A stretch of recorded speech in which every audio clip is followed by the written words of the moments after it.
Ever cut someone off and never looked back? Right, I did, if so.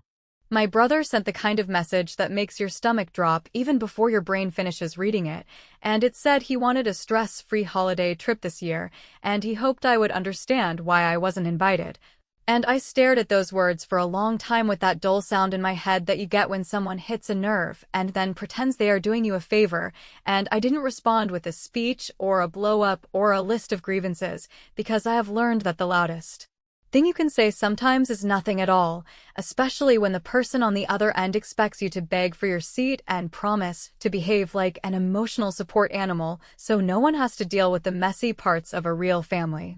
You know how it goes when people wrap cruelty in polite paper, because right after the message, he added a line about how the kids needed calm after a tough year and how travel is hard when tension is high, and I actually laughed, not because any of it was funny,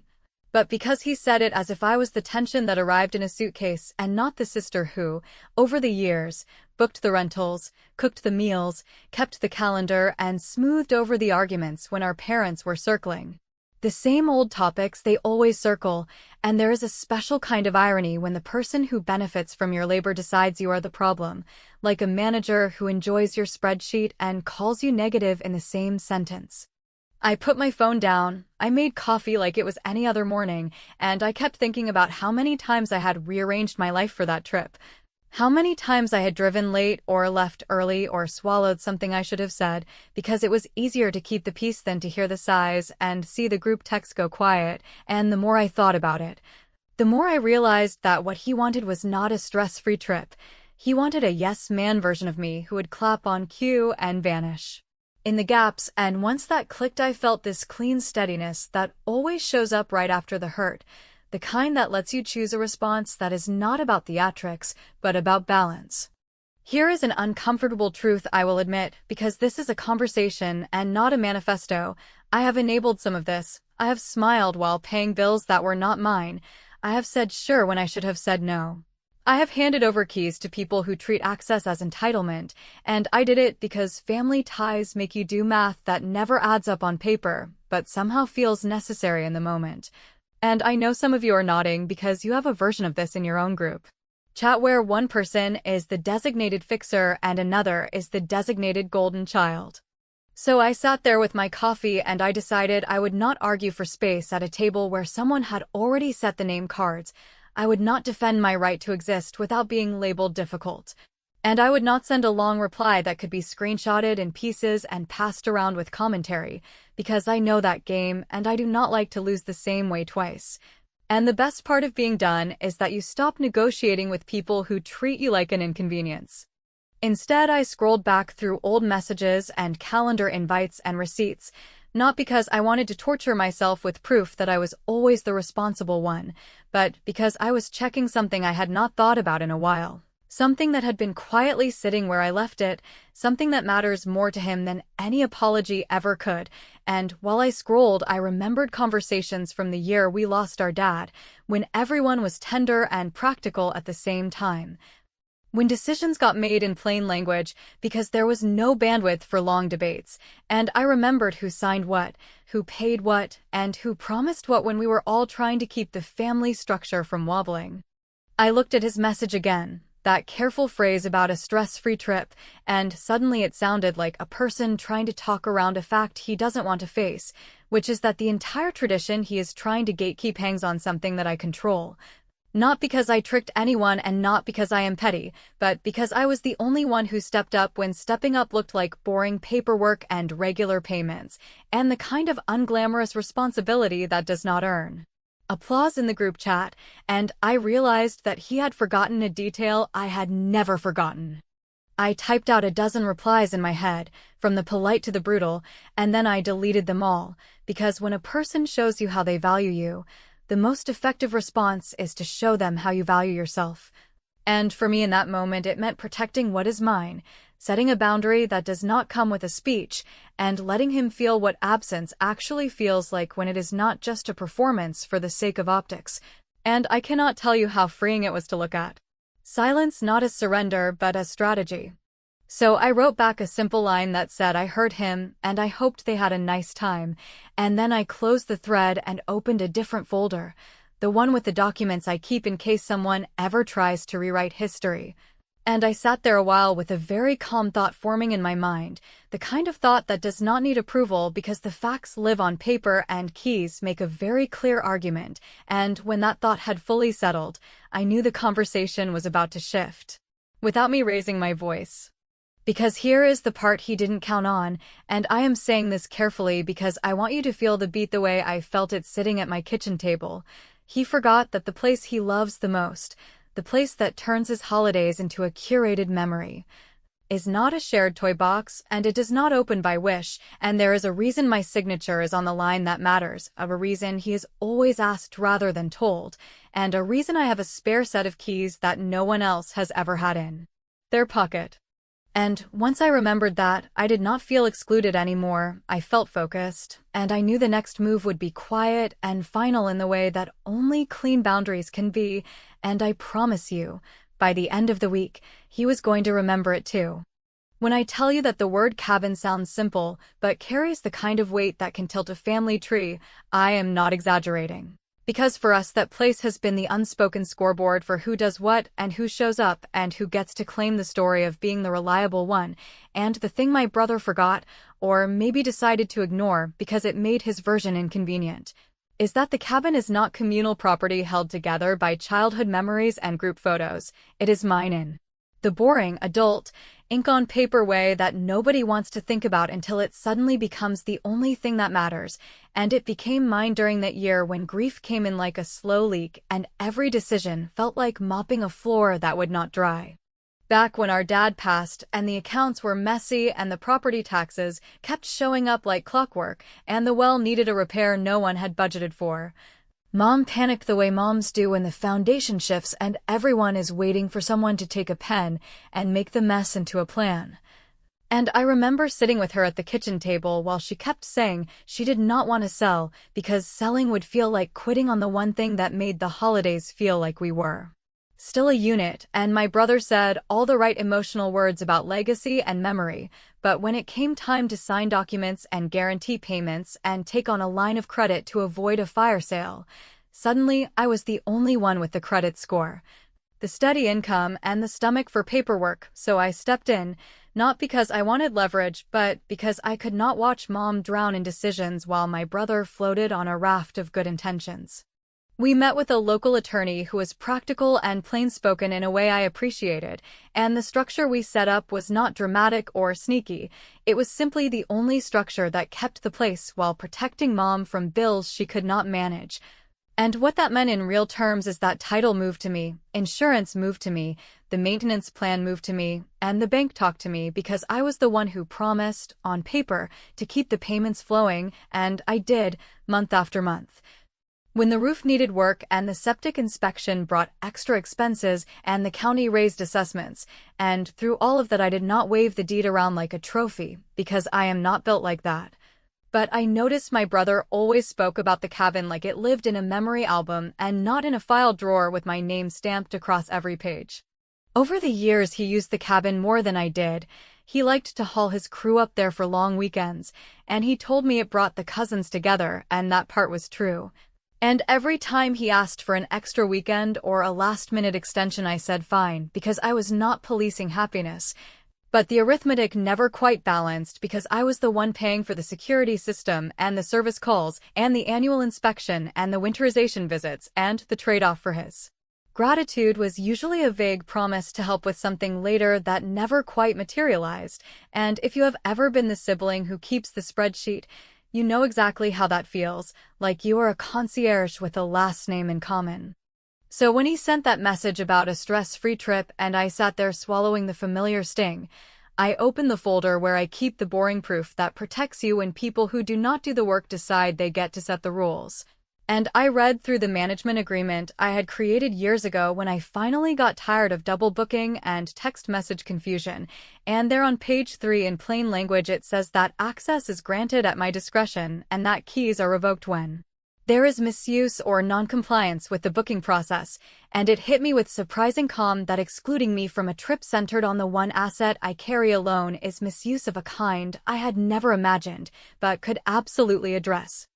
I did not call him to argue because arguing would have turned into a referendum on my personality, and I am done offering my personality up for inspection every time he does not like a boundary, so instead I opened the security dashboard. I looked at the guest permissions, and I saw his name with a permanent status next to it that I had allowed for years because trust felt like the right default for family, and I removed it with the same steady hand I used to pay the bills he never asked about. And then I called the locksmith we have used since the initial rekey, and I scheduled a change that would be finished before the end of the week with minimal fuss, and I set the new code to something only I would remember. I also logged into the booking calendar that I manage because experience taught me that memory is not a system. I cleaned up the fake holds he drops when he is fishing for dates, and I blocked the holiday period with a private note that only I can see, which is a gentle way of saying I took the wheel back without announcing it to the passengers, and if that sounds cold, then you have never been told you are the problem in a room you built and paid for while everyone else arranges their schedules. Like you are the administrative assistant. I told no one, not even Mom, because I wanted to separate action from spectacle, and I wanted the lesson to arrive without theatrics, the way a bill arrives in the mail and teaches you about due dates with no negotiation. And while I waited for the locksmith to finish and for the security system to push its updates, I felt strangely respectful of my own patience, because this was not payback for the sake of pain. It was simply a reset of access that had been treated like a birthright when it was actually a courtesy backed by my signature. And since he loves to head up early to prep and to post photos that scream provider without ever naming the person who made it possible, I knew the moment of discovery was coming fast, and I knew exactly how it would go, because when he tried his key, by the end of the week it would not turn.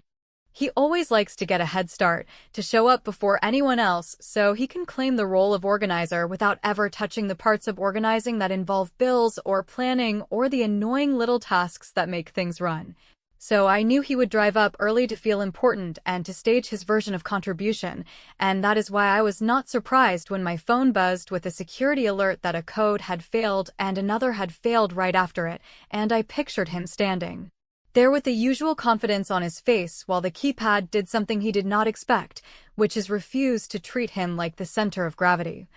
Because nothing makes a person who lives on access more confused than a polite no from a door they assumed loved them back. The first call came a few minutes later, and I let it ring because I had made a promise to myself not to sprint every time he whistled, and the voicemail that arrived sounded like a customer calling a service line after office hours, all pleasant on the surface with irritation bubbling under it, telling me in that tight voice that there must be a glitch, and that he was sure I could fix it quickly because the kids were on their way, and he needed to get inside to do prep, and I listened to the message twice. Not because I needed the details, which were thin on purpose, but because I wanted to hear which version of him showed up first, the charming fixer or the cornered operator. And to my mild amusement, he opened with charm like he was negotiating with a receptionist, which told me he still thought this was an error and not a decision. He tried the back door, which made me smile because of course he did, as if a side entrance could be a personality test that lets him win, and when that didn't work, the next voicemail got warmer in a way that was supposed to feel like family. The kind where he says my name with that affectionate drag that used to work on me, talking about how Mom would be worried if plans got messy and how the little ones would be disappointed if they had to wait in the car, and I sat there thinking how many times he had used the words Mom and little ones like a passcode, and how many times I had let that passcode open my schedule and my wallet and my patience, and how every time it did he learned the wrong lesson about what this relationship actually costs. I did not call the locksmith to undo anything. I did not log into any dashboard to make exceptions. I did not arrange a temporary code to ease the moment, because this is what people like him count on, the convenient exception that becomes the new standard. The emergency that turns into a habit, and I have learned that the only way to teach a person like that is to keep the line straight even when it tightens. So I let the minutes pass, and I let him experience that feeling of being outside a place he assumed he could always enter, and as much as a part of me wanted to rush in and soften it, another part of me, the part that has bled for this family quietly for years, felt something like relief. Because at last the reality I carry alone had a shape he could feel with his own hands. He shifted into the helpful problem solver tone next, telling me he could call a locksmith himself and just send me the bill because obviously there was a malfunction and obviously it needed a quick fix, and I will admit I laughed out loud. Loud enough to startle myself, because the idea that he could call a stranger to break into a place with my name on the line and then hand me an invoice is the purest expression of the entitlement I have been swimming in, and I let the laugh come and go, and then I saved the voicemail in a folder I keep for conversations that matter later, not as a threat but as a clarity file, because clarity has a funny way of being challenged by people who prefer comfort over truth. The text messages started to stack, first with question marks and then with statements about logistics and then with a version of apology that did not use the word sorry. Something like this is not a big deal and we can fix it if you just pick up. Which is his way of pretending the insult he delivered days ago did not exist, as if this is all a technical hiccup and not the direct consequence of telling your sister she is not welcome at a tradition built around the one asset she carries on her back, and it was wild to watch him try to manage the narrative in real time, like a person trying to write captions under a photo that already tells the whole story. I made tea and I cleaned the kitchen and I put my phone face down and then face up again, because I am not a robot and I will not pretend that pressure does not get inside your chest and start knocking. And every so often I would read another message where his tone slipped a little more, where the words got shorter and the punctuation got sharper. And I could almost see the moment he looked around and realized he had brought the kids and the snacks and the timeline and none of it mattered. Because a lock does not care about a checklist, and I will tell you there is a part of me that wanted to drive up and hand him a blanket and a lesson in one speech, but the better part of me knew this is the only language that would translate. By late afternoon he had called me everything but selfish, which is the word he was sweating to avoid because it hits too close to the thing he cannot say out loud. That he took me for granted for years, and he made a calculation that I would always bend because it is harder to be the person who stands up, and if he said selfish, he would have to hear the echo. So instead, he tried a new angle and told me he had promised Mom that this year would be easy and that he could handle the planning without drama. Which is funny in a way that only family irony can be, because the one thing I had done was remove the drama, and it was his story about me that created the mess he was now trying to mop without a bucket. I kept waiting to see if he would say the sentence that matters, the one where he admits what he did and asks for a path forward that does not require me to swallow my hurt like a vitamin, and when that sentence did not come, I went about my day. Because I have learned that feeding a bad habit is worse than facing a silent phone, and besides, the lesson was already in motion, and every time he tried to handle it taught him what my speeches never could. And just as the sun went down and the messages slowed for a minute, my phone lit up with a string of new notifications that came in like a steady drumbeat, simple and repetitive and impossible to ignore, because that is when the text started, one every hour. The first message of every hour came in with the exact same rhythm, like he had set a reminder to nudge me until I snapped, and each one tried on a different suit, the polite update, the worried brother, the practical planner. The guy who thinks charm is a coupon that never expires, and with every ping I could hear the story he was building for himself. This is just a misunderstanding, and I am being reasonable and you, sister, are being dramatic. Which is impressive when the only thing I had done was choose not to open a door I pay for while he was the one who chose to close a door on me with that stress-free line that should have come with a warning label. By the third hour he had moved from charm to logistics, details about grocery pickup and arrival times for the cousins, and the need to check the water heater because last winter it ran slow, and I will admit a past version of me. The version trained to keep everyone comfortable wanted to answer with instructions like a hotel manager who never sleeps, but I kept my promise to myself and I let the silence do the heavy lifting. And in that space I felt something I never gave myself permission to feel before, which is that I am allowed to let other adults meet the consequences of their choices without dragging my own boundaries into a ditch to cushion their landing. When the fifth hour hit, the messages started to carry little sparks of blame. Not a full accusation because that would require honesty, but the kind of sideways jab that says you are making this hard for no reason and the kids do not deserve this. And that is when I finally sent one reply, plain and short in a way that made me proud, because I said the holiday week is unavailable and all access requests are denied. And I added nothing else, no explanation, no footnote about my feelings, no open door for negotiation, just the sentence you use when you are done being managed and you are ready to manage the one thing that is yours. The silence after that message lasted all of 6 minutes, and then the hourly pings turned into quarter-hour bursts with new angles, promises to pay me back for things I never asked him to cover, offers to take photos for the insurance file, a proposal to have me swing by the day after they leave so I can check the place myself if that makes me feel better, which is the kind of nonsense you send when you think the issue is optics and not substance, and I did not answer because there was nothing to discuss, and also because I was busy doing something more productive than fighting old battles. I was reviewing the rental calendar and the agreement language I had written when I took title,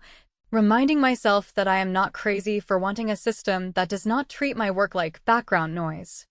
By early evening his tone had shifted into the ugly zone, not full tilt screaming, but the little barbs that say I am selfish and I am punishing the whole family over a small comment. And he wrote that everyone was on their way and the cost of the rental car was non-refundable and the kids would be crushed and mom would take it hard. And this is the part where I tell you I felt that tug in my chest because guilt is muscle memory in families like ours. But right behind the tug came the facts. That he did not make a small comment. He made a decision to cut me out of something he uses and I sustain, and I am allowed to answer a decision with a decision, and I am allowed to say no without writing an essay defending my right to walk upright. At the top of the next hour the triangle arrived, the thing I knew he would try because it always worked for him before, a group thread named Family Update with Mom added in, and his message to both of us was a masterpiece of spin. A sweet opener about hoping for peace this year, a careful line about a security glitch at the cabin, and then a request that I help fix the issue quickly so the little ones do not get disappointed. And right after he sent it, he texted me privately to say please do not make this a big production, which made me laugh because I had made it the opposite of a production. I had made it a simple boundary, and he was the one working the lights and the music and the script. Mom called and did the voice only mothers have, that soft blend of worry and suggestion that makes you want to put your shoes on and drive over with soup, and she asked me if I could just help them get inside so the weekend is not ruined. And underneath it I heard the thing she did not say, which is that she was tired and she did not want a referee, and I took a breath long enough to choose my words, and I told her the cabin is not available for the holiday and that this is not a glitch, and I said it with a steady tone because I needed her to hear that this was not me throwing a fit. This was me putting the policy I have enforced with strangers into place with family. And she went quiet in that way that tells me her mind is walking through the years of my help and his easy pass, and I could feel her trying to land somewhere fair. My brother jumped back in before she could land, sending a message in the group thread about how he was embarrassed in front of the kids, and how he had promised them a normal year, and how we could talk about the rest later, and the word later did a thing to me. It made heat run up my neck, because later is the trap I have stepped into more times than I can count. Later is the place where apologies get postponed and boundaries get erased, and the person who made the mess escapes with a shrug, and right then I decided later was cancelled, and that if I let this become a temporary exception I would be right back where I started, and I am too old and too tired and too clear to sign up for that loop again. So I sent one more message, again simple, again final. I said the cabin is closed for the holiday period and the decision is not up for discussion. And I told Mom that I love her and that I would be happy to see her at my place this weekend if she wanted a quiet visit. And then I turned off notifications because at some point you have to stop standing in the hallway explaining your house rules to a person who does not even pay rent, and for the first time in a long time I felt the ground under me hold. He did not take the hint, of course he did not, and the next wave of messages came faster and meaner and then, suddenly, fawning again with offers and bargains, and even a half apology that could not quite say the word. And I let it all roll by while I opened a different tab and set something in motion that would make the point in a way he could not edit or spin or undo with charm. And just as I clicked confirm and closed the laptop, my phone lit up with Mom's name again. Her voice tight this time, and she said a sentence that told me the game had shifted. She said a family we do not know is standing on the porch with a printed confirmation in their hand, and they say they have the cabin for the entire holiday. When Mom said there was a family on the porch holding a printed confirmation and looking confused, I felt that small quiet click inside me that I only get when a plan clears the last turn and lands exactly where it should. Because I had spent the last day doing what I should have done a long time ago, which was treat the cabin like the responsibility it actually is rather than the family playground it pretends to be, and that meant I opened the management portal. I updated the listing too. Private referral only. I set clear house rules that even strangers respect more than my brother ever did, and I accepted a long holiday booking from a couple I vetted through a friend who runs a small agency and whose clients actually read agreements, pay deposits on time, and say thank you without a speech, which is to say I placed the cabin with adults who know the difference between privilege and permission, and I did it for the entire holiday stretch so there would be no gaps, no bargaining, and no last-minute rescues he could spin into heroics. The beauty of paperwork is that it does not care about your narrative, so when my brother tried to argue with Mom on speaker about glitches and misunderstandings, and how surely I would not rent the place out from under my own family, the couple on the porch simply handed her the confirmation with the dates and the access code and the signed agreement that had my name under the owner line, and I listened to the silence that followed, that long beat where even he could hear the truth land, and for once I did not fill it, I let it breathe, because adults who sign their names have already said everything that needs saying. He pivoted fast, because that is what he does, and he started with the usual hail of questions meant to knock me off balance. Why would I do this without telling him? Why now? Why involve strangers? Why punish the kids? Why make Mom stand there in the cold with a family staring at her? And I answered as plainly as I know how. I said I did tell you. Not in a speech, but in a sentence. I told you the cabin is unavailable for the holiday and access is denied. And the rest is not punishment, it is simply me using the calendar the way it was designed. And while we are here, the kids are not collateral, they are your responsibility, and if they are standing on a porch without a place to sleep,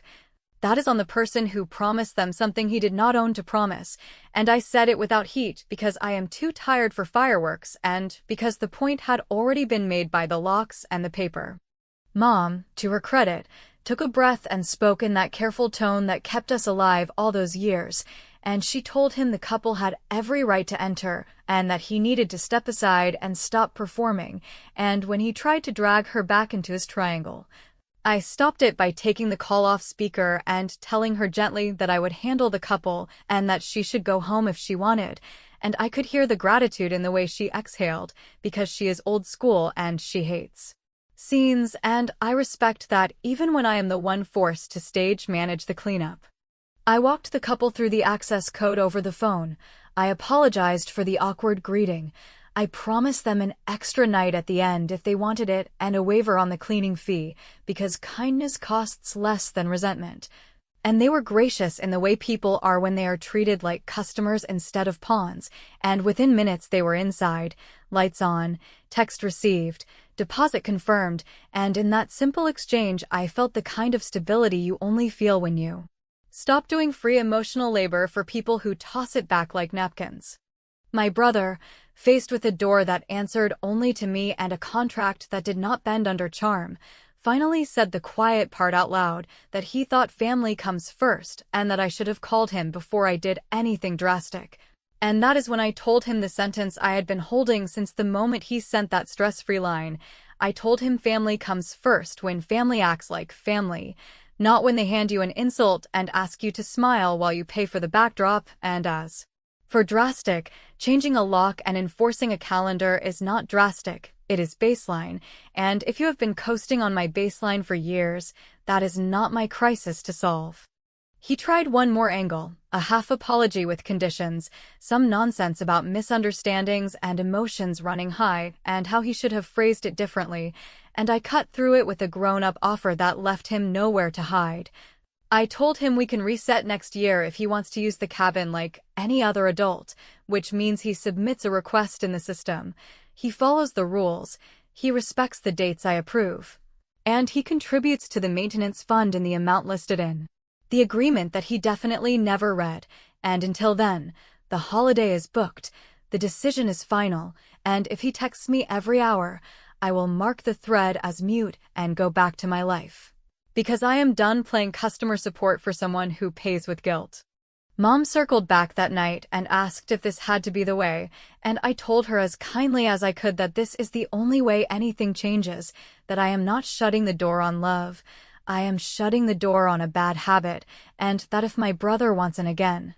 he can knock like an adult and not like a prince wondering why the castle gates do not sense his aura, and she laughed in spite of herself, which told me she understood even if it made her tired. I turned off the porch camera notifications, I put my phone on the table, and I sat with the quiet that followed, not triumphant in a movie way, but steady in a grown-up way. The kind of steady that lets you wake up the next morning without bracing for the next round. And while I cannot promise the story is over because family stories never end cleanly, I can tell you the point landed where it needed to land. Because the hourly texts kept coming for a bit, and then they slowed, and then they turned into one last message that said we should talk after the holidays, and I smiled, because after the holidays works for me, and because I have already made the only statement that matters, which is written in clear language on an agreement with my name on it, and backed by the keys in my drawer, and by the way he stepped away from a door that does not open for entitlement anymore.